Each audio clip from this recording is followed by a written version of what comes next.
So, when you hear the word evolution, you probably think of Charles Darwin, right? And for good reason. But his theory, as brilliant as it was, had this huge blind spot. Today, we're going to jump past the 19th century and get right into the modern engine room of evolution genetics. Okay, let's get into it. Darwin absolutely nailed how evolution worked through natural selection. Survival of the fittest. But here's the kicker. He had no clue why there was all this variation in the first place. He could see that some animals had traits that gave them an edge, but where did those traits come from and how were they passed on? Honestly, it was the central mystery of his entire work.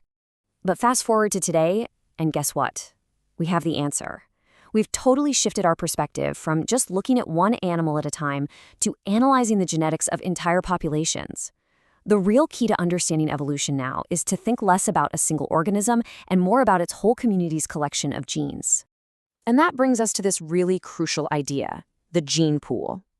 The easiest way to think about it is like a population's shared genetic library. It's got every single allele, every possible version of every gene that exists in that group. It's the total grab bag of genetic possibilities. And seeing it like this really makes that idea click. Just look at these mice.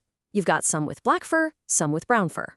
The gene pool for fur color in this group contains both the allele for black and the allele for brown. Every single mouse is pulling from this shared genetic library. So how do we actually measure evolution using this idea? Well, we look at something called relative frequency. It's really just a percentage. How often does that black fur allele show up compared to the brown fur allele? And here's the big takeaway. At its most basic level, evolution is just a change in that percentage over time. If the black fur allele goes from being in 30% of the population to 70% over a few generations, that, right there, is evolution in action. Okay, so that leads us to the next big question, right? If evolution is all about changes in the gene pool, where do all these different alleles and genetic combinations even come from to begin with? What's creating the raw material for natural selection to play with? Well, it really boils down to two main things. First up, you've got mutations. Think of these as random typos in the DNA code. They are the ultimate source of completely new alleles. And second, you have gene shuffling, which is what happens during sexual reproduction. This doesn't create new genes from scratch, but man, does it create an almost infinite number of new combinations of the genes that are already there. Gene shuffling is kind of like being dealt a hand of cards. Those are the alleles you get from your parents. But then, processes like crossing over and independent assortment shuffle that deck like crazy before you pass your genes on. It means that even if the gene pool has the same exact alleles, the way they get combined can produce this incredible variety of offspring. It's why, unless you have an identical twin, there's no one else out there exactly like you. All right, so we've got our sources of variation. We've got mutations creating new stuff and gene shuffling mixing it all up.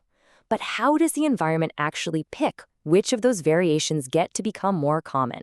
Let's look at how natural selection actually changes a gene pool, and we'll start with the simplest case. The easiest way to see this whole process work is with what we call single gene traits.